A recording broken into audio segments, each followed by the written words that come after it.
परी की जादुई अंगूठी। हरिपुर गांव में अमर और मोना अपनी बेटी निशा के साथ रहते थे। तीनों बहुत खुशी खुशी अपना जीवन बिता रहे थे कि अचानक गांव में एक बीमारी फैलने के कारण मोना बहुत बीमार पड़ जाती है और उसी बीमारी के चलते उसकी मृत्यु हो जाती है। अमर पर तो जैसे दुखों का पहाड़ टूट पड़ता है और अचानक मोना के चले जाने से अंदर ही अंदर वह बहुत दुखी रहने लगता है। एक दिन अमर का एक दोस्त उससे मिलने आता है। अमर को यूं उदास देखकर वह उससे कहता है, अमर, अभी तो तुम्हारे सामने जिंदगी पड़ी है और तुम्हारी बेटी भी छोटी है। तुम्हें दूसरा विवाह करने के बारे में सोचना चाहिए। ऐसे कब तक अकेले घर संभालोगे? तुम्हारी बेटी को भी माँ का प्यार चाहिए। इस तरह कुछ दिन बीतने के बाद वह अपनी दोस्त की बात मानते हुए एक राधा नाम की औरत से विवाह कर लेता है। राधा स्वभाव में बहुत ही अच्छी औरत थी। वह निशा को बिल्कुल अपनी बेटी की तरह प्यार करती थी, उसका पूरा ध्यान रखती थी।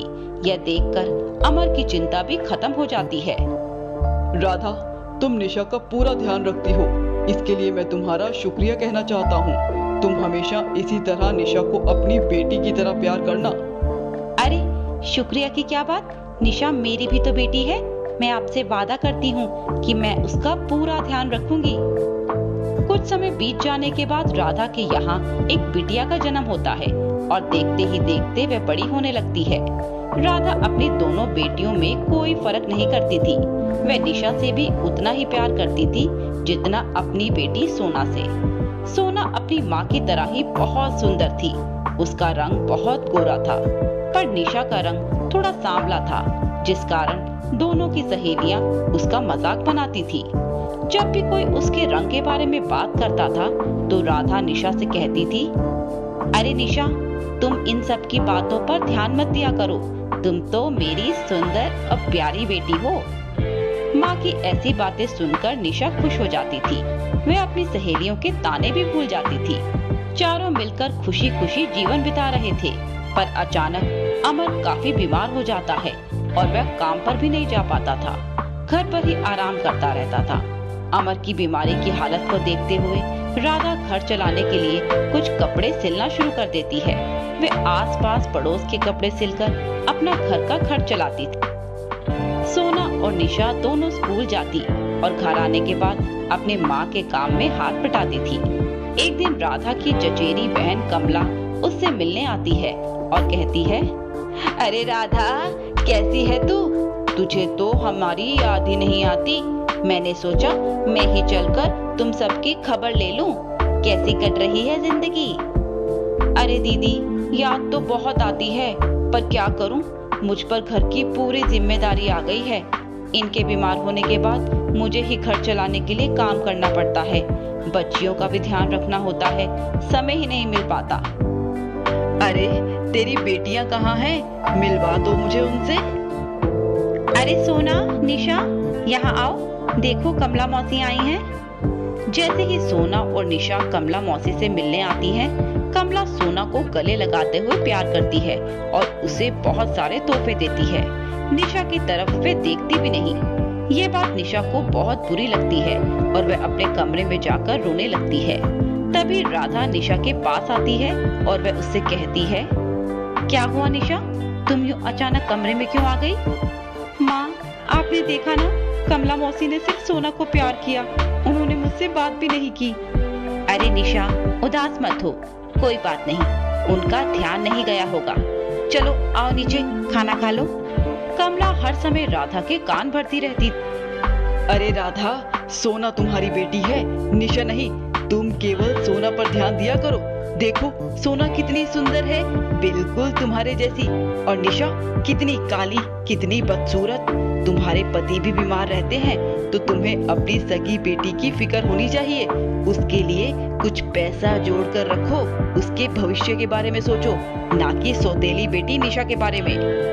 राधा ने अपनी दोनों बेटियों में कोई फर्क नहीं किया था, पर कमला की रोजाना इस तरह की बातें सुनकर राधा के व्यवहार में भी अंतर आने लगता है।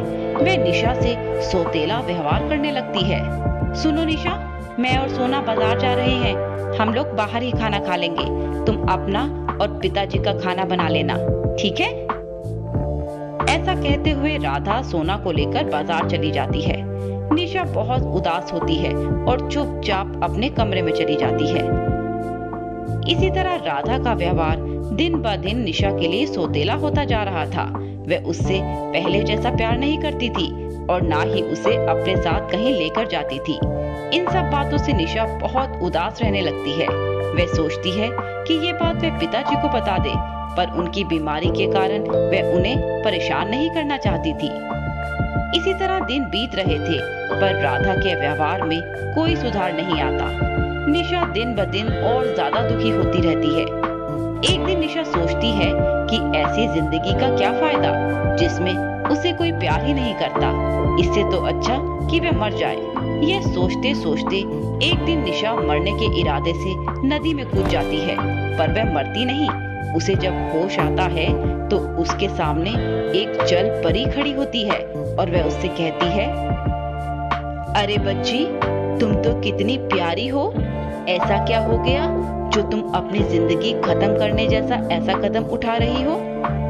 परी की बात सुनते ही वह उसे अपनी सारी कहानी बता देती है। उसकी सारी बातें सुनकर परी को भी बहुत दुख होता है और वह उसे एक अंगूठी देते हुए कहती है, निशा, ये अंगूठी एक जादुई अंगूठी है। तुम अपने घर जाकर इस अंगूठी को पहनना। इससे तुम्हारी सारी मुश्किलें खत्म हो जाएंगी और वादा करो कभी भी दुखी होकर तुम ऐसा कदम नहीं उठाओगी। निशा अचानक आंखें खोलती है, अपने आप को अपने बिस्तर पर पाती है। वह सोचती है कि क्या वह कोई सपना देख रही थी। उसने सपने में परी को देखा। उसे कुछ समझ नहीं आता। फिर अचानक वो अपने हाथ में अंगूठी देखती है जो सपने में परी ने उसे दी थी। अंगूठी देखते ही निशा समझ जाती है कि परी सचमुच उसे अंगूठी देकर गई है, कोई सपना नहीं है। फिर उसे याद आता है कि वह तो मरने के इरादे से नदी में कूदी थी। उसके बाद ही ये सब हुआ। निशा उस अंगूठी को पहन लेती है। अंगूठी पहनते ही अचानक निशा का रंग रूप बदलने लगता है। वह बहुत खूबसूरत हो जाती है। तभी कमरे में सोना आती है। अपनी बहन निशा को देखकर वह कहती है, दीदी, ये क्या देख रही हूँ मैं? क्या ये आप ही है? इतनी सुंदर, ये सब कैसे हुआ? ये कहते कहते वह अपनी माँ को आवाज लगाती है। राधा दौड़ी दौड़ी कमरे में आती है। राधा भी निशा को देखकर बहुत हैरान हो जाती है और उससे पूछती है कि ये सब कैसे हुआ। निशा माँ को सारी बात सच सच बता देती है कि वह दुखी होकर आत्महत्या करने के लिए नदी में कूद गई थी। उसकी ऐसी बातें सुनकर राधा का कलेजा कांप जाता है और वह सोचती है कि वह इतनी बुरी कैसे और कब बन गई। उसका व्यवहार इतना बुरा कब हो गया कि निशा को ऐसा कदम उठाना पड़ा। राधा अपने व्यवहार पर बहुत शर्मिंदा होती है और निशा को गले लगाते हुए उससे माफी मांगती है। बेटी, मुझे माफ कर दो, मैं किसी की बातों में आकर भटक गई थी।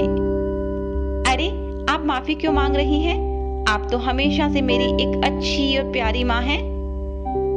निशा अपनी दोनों बेटियों को गले से लगा लेती है और उनसे वादा करती है कि वे किसी के बहकावे में आकर कभी अपनी बेटियों में फर्क नहीं करेगी।